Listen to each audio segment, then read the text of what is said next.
बिस्मिल्लाहिर्रहमानिर्रहीम अस्सलाम वालेकुम। तो आज लेक्चर नंबर 9 है। लेक्चर नंबर 8 में मैंने तकरीबन 225 ईडियम्स जो हैं वो कंप्लीट कर दिए थे। तो 9 में आज हम इंशाल्लाह 250 जो हैं वो आधा हमारा काम आज ख़त्म हो जाएगा। तो जिन लोगों ने लेक्चर नंबर 1 से लेके लेक्चर नंबर 9 तक देख लिया उनके मुझे यकीन है कि 250 इंशाल्लाह आज पूरे हो जाएंगे। तो आप साथ साथ ईडियम्स को लिखें और प्रैक्टिस करें। मेरा तो एक सेंटेंस होता है यहाँ पे, लेकिन आपने 2-3 खुद बनाने होते हैं। तो इस वजह अगर सिचुएशन में ना आपका जो ईडियम है वो आपको याद रहेगा। ठीक है, तो स्टार्ट करते हैं। Idiom number 226, go to rack and ruins. इसका मतलब है किसी चीज़ का ना टू बिकम लेस सक्सेसफुल। ठीक है, go to rack and ruin, to become less successful, किसी चीज़ का तबाह हो जाना। ठीक है, बस ये समझ लें किसी बिज़नेस का आपने बिज़नेस स्टैब्लिश किया, तबाह हो गया, नुकसान हो गया आपको। ठीक है, his business is going to rack and ruin. ठीक है, उसका बिज़नेस तबाह हो रहा है। या ये एक इम्पॉर्टेंट है, इसका दूसरा एक सेंटेंस देख लें। Many historical buildings have gone to rack and ruin due to the carelessness of the government. यानी गवर्नमेंट की गफलत से जितनी भी तारीखी इमारतें हैं वो तबाह हाल हो चुकी हैं। ठीक है, इसके बाद आता है गो टू सीड। इसका मतलब है सेहतमंद दिखाई ना देना, टू स्टॉप लुकिंग हेल्दी। सेहतमंद दिखाई ना देना, to stop looking healthy. Lazy life makes you go to seed in youth. यानी अगर आप सुस्त हैं, ठीक है, तो सुस्त ज़िंदगी से इंसान जवानी में भी बीमार दिखाई देने लगता है। सुस्त ज़िंदगी से इंसान जवानी में ही बीमार दिखाई देने लगता है। Go to seed, lazy life makes you go to seed in youth. या इसका एक और ये हो सकता है, ही इज़ नॉट येट 50, वो भी 50 साल का भी नहीं हुआ, but seems to be going to seed, लेकिन ऐसे लगता है कि वो अब से यानी बीमार बुरा लगता है, but seems to be going to seed. इसके बाद आता है sir go to the dogs. इसका भी यही मतलब है, नाकाम हो जाना, तबाह हो जाना। ठीक है, ठीक है, after the death of his father his business is really going to the dogs.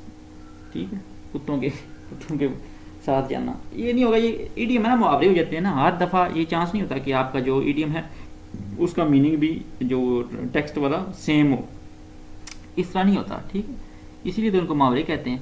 After the death of his father his business is really going to the dogs. उसका जो है कारोबार वाकई तबाह होता जा रहा है। उसके बाद सर आता है गो टू द वॉल। ये भी सेम है, इसका मतलब भी यही है, तबाह हो जाना, नाकाम हो जाना। His business finally went to the wall because of bad management।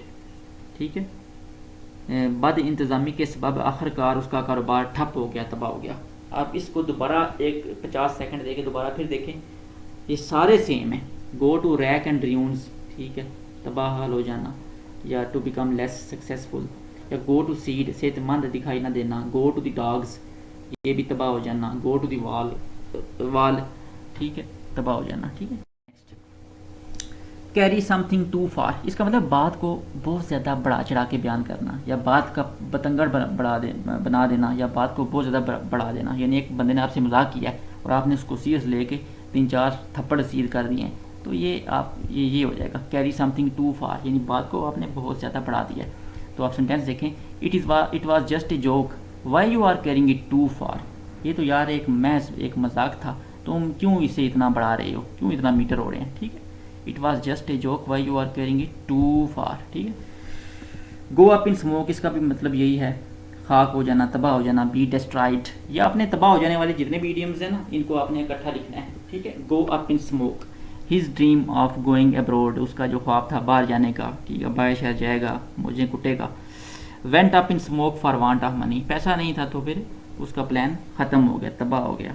ठीक है, खाक में मिल गया। Go up in smoke. Go with the stream, इसका मतलब है ज़माने के साथ चलना। जो लोग करें उस जैसा हो जाना, लोगों की तरह हो जाना, लोगों की जिस तरह लोग चल रहे हैं उस तरह चलना। ये वो चलने वाला दूसरा नहीं है, मतलब एक ज़िंदगी गुजारना। ठीक है, ज़िंदगी के जो फेयर्स हैं, ज़िंदगी के जो मामलात हैं, वो जिस तरह लोग सोसाइटी गुजार रही है उस तरह गुजारना। ठीक है, go with the stream. It is easier to go with the stream than to go against the stream. यानी ज़माने के साथ चलना आसान है, इसके बरक्स चलने से निस्बतन आसान है। ठीक है, अगर आप ज़माने के ख़िलाफ़ चलेंगे तो मुश्किल हो जाएगा। It is easier to go with the stream than to go against the stream. ठीक है, go without saying, go without saying इसका मतलब है किसी चीज़ का बिल्कुल वाजिया हो जाना।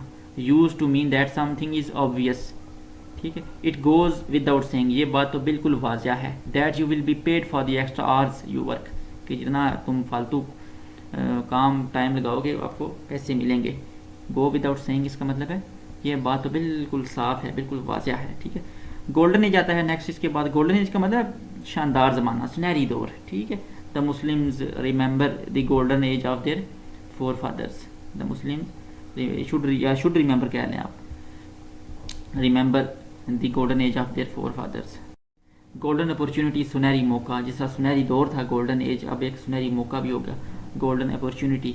Vice man avail themselves of golden opportunity, जो अक्लमंद लोग होते हैं हमें हमेशा सुनहरी जो मौका या मौके से फ़ायदा उठाते हैं। गुड फॉर नथिंग इसका मतलब है सर समथिंग या someone who is lazy and never does anything useful, बेकार शख्स या बेकार चीज़, ठीक है, बेकार शख्स या बेकार चीज़। हाँ, गुड फॉर नथिंग इसका मतलब है बेकार शख्स या बेकार चीज़, यानी जिसका कोई फ़ायदा ही ना हो, कोई ऐसा डिपार्टमेंट या कोई ऐसा बंदा जिसका मौजूद होने से कोई फ़ायदा ना हो। द गवर्नमेंट शुड, ये गवर्नमेंट का जी आप पढ़ा रखा है, should get rid of those departments which are good for nothing, जिनका कोई फ़ायदा नहीं है, यानी गवर्नमेंट को वो डिपार्टमेंट वो इदारे ख़त्म कर देने चाहिए, महकमे जिनका कोई फ़ायदा ही नहीं है। ग्रीन हार्न इसका मतलब है अनाड़ी बंदा, ना तजर्बाकार शख्स, वन हु लेक्स एक्सपीरियंस, जिसके पास तजर्बा ही नहीं है, अनाड़ी है। This man can easily be tricked, easily be आएगा, as he is a greenhorn, क्योंकि वो अनाड़ी बंदा है, उसको पता ही कुछ नहीं है जनाब दुनियादारी का। उसके पास रहता है ग्रीन रूम, ये बड़ा इंपॉर्टेंट है वैसे, ये ग्रीन रूम इसका मतलब है वो वाला कमरा जहाँ पे जो एक्टर्स और एक्ट्रेसेस जो होते हैं वो रिलैक्स करते हैं।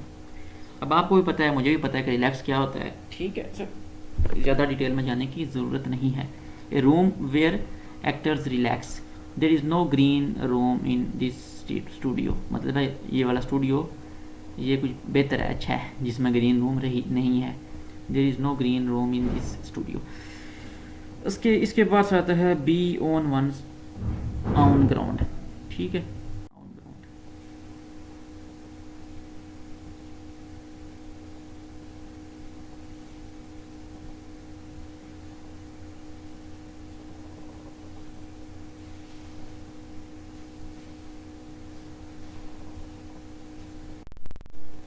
पता नहीं क्या इशू आ रहा है, इसको स्लाइड बार बार जो है वो स्किप हो जाती है, इसकी वजह से रिकॉर्डिंग सही नहीं हो पा रही। चलें स्टार्ट करते हैं दोबारा। एक ग्रीन रूम तो हमने कर लिया था। Be on one's own ground इसका मतलब है अपनी शराइत पर, ऑन वंस ऑन टर्न, ठीक है। आई विल मीट हिम मैं उसे मिलूँगा, ठीक है। ऑन माई ऑन ग्राउंड मैं अपनी शराइत पर, मेरी अपनी शराइत होंगी, उसकी शराइत नहीं होगी। I will meet him on my own ground. Next, hair breadth escape इसका मतलब बाल बाल बचना, ठीक है, बाल बाल बचना, जस्ट टू अवॉइड डेंजर, ठीक है। He had a hair breadth escape from drowning, ठीक है। He has a hair breadth escape from drowning, वो डूबने से बाल बाल बच गया। हैंड इन ग्लोव विद, ये बड़ा इंपॉर्टेंट है, ठीक है। हैंड इन ग्लोव विद इसका मतलब है किसी साजिश में शरीक होना, ठीक है, मुलव्वस पाना। क्लोजली लिंक्ड विद समवन, किसी इश्तिहारी बंदे से आपका तल्लुक़ होना या किसी वारदात में आपका नाम पाया जाना।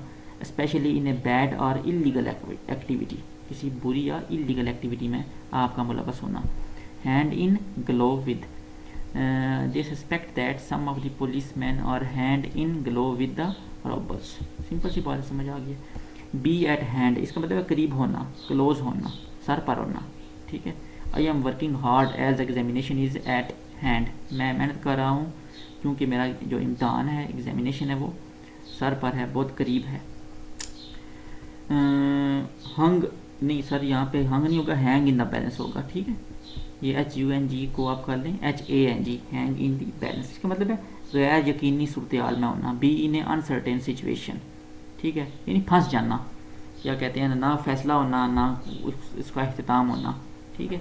The match hung in the balance until the last minute, ठीक है। मैच आखिरी मिनट तक गैर यकीनी सूरत हाल में रहा, यानी ये हमारे से जज नहीं हो रहा था कि कौन जीतेगा कौन हारेगा, इस तरह का मैच बना हुआ था। 6 बॉल पे 6 रन चाहिए थे, तो आप क्या कहेंगे, कौन जीतेगा कौन हारेगा, ठीक है। ये हो सकता है hang in the balance, the match hung in the balance until the last minute.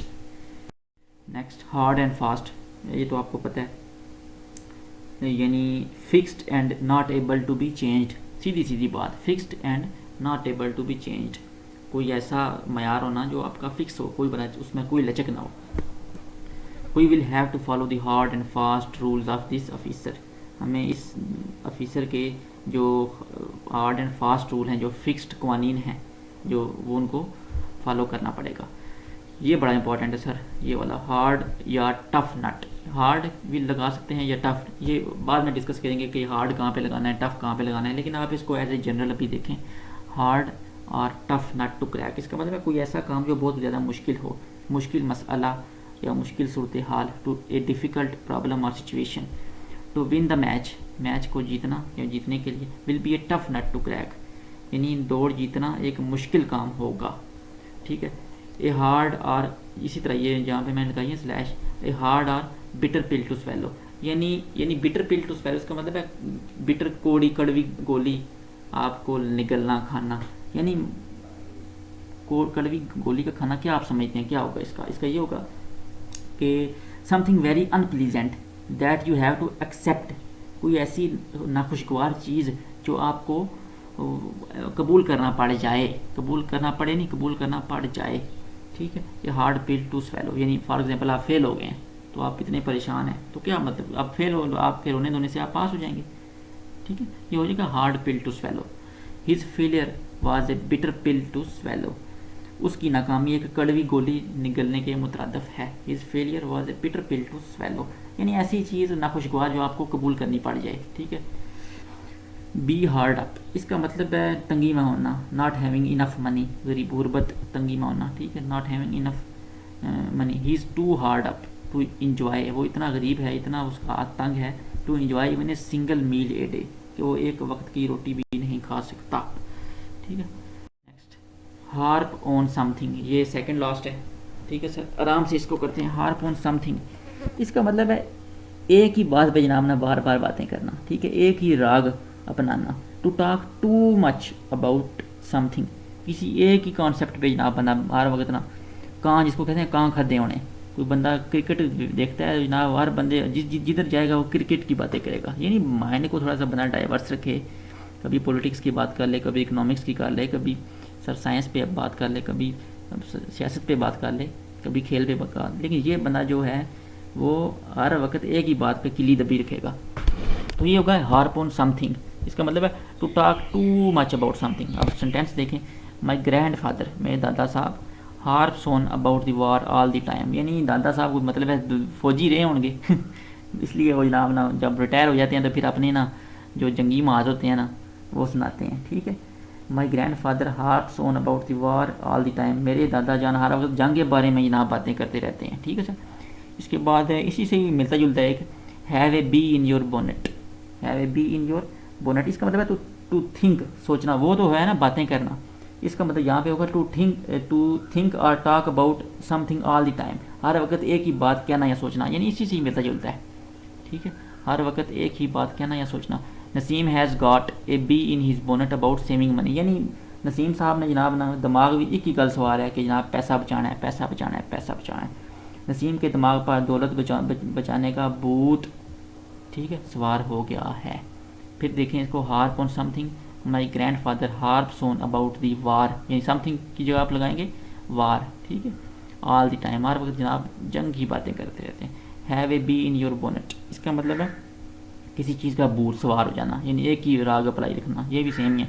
Naseem has got a bee in his bonnet about saving money. तो sir 250 idioms have been completed, और आज हमारे लेक्चर में सिर्फ 9 लेक्चर्स में हमने 250 कर लिए हैं। इसका मतलब है कि 16 या 17 या 18 लेक्चर में 500 पूरे हो जाएंगे, ठीक है। फिर इसके बाद हमने 4-5 लेक्चर टेस्ट पे रखने हैं और हमारा ईडियम इंशाल्लाह कंप्लीट हो जाएगा। फिर हम टेंस स्टार्ट करेंगे, फिर जनाब फ्रेजल वर्ब, फिर प्रेपोजिशन, फिर सब बहुत कुछ, ठीक है। साथ साथ हिस्ट्री भी जनाब आ रही है, तो वोकैबुलरी भी अपनी स्ट्रांग रखें सर। ईडियम्स का भी इस्तेमाल करें, फ्रेजर वर्ब भी इस्तेमाल करें। ठीक है, ये 15 मिनट से ज़्यादा नहीं मेरा अब होगा लेक्चर। ये देखिए आप 15 मिनट और 4 सेकंड चल रहे हैं। ठीक है सर, और कोशिश किया करें कि साथ साथ जब आप सुन रहे हों तो एक कॉपी पेंसिल पे नोट्स बना लिया करें, क्योंकि जो बेस्ट नोट्स वही होते हैं जो कि आप खुद, जो प्रिपेयर योर सेल्फ, खुद आप बनाते हैं। ठीक है सर, तो आप यहाँ पे, मैं तो सिर्फ आपको आइडिया दे सकता हूँ, यानी मैं आपको क्या दे रहा हूँ, कुछ नहीं दे रहा। ईडियम्स मैंने याद किए हैं नहीं किए, मैं सिर्फ एक डायरेक्शन, एक प्रॉपर क्या कहते हैं, एक टाइम टेबल दे रहा हूँ, बस आप ये कह दें। मैं सिर्फ टाइम टेबल प्रोवाइड कर रहा हूँ बस। तो नेक्स्ट लेक्चर नंबर 10 में इंशाल्लाह नेक्स्ट हम कर देंगे, 280 तक ले जाएंगे। अल्लाह हाफ़िज़।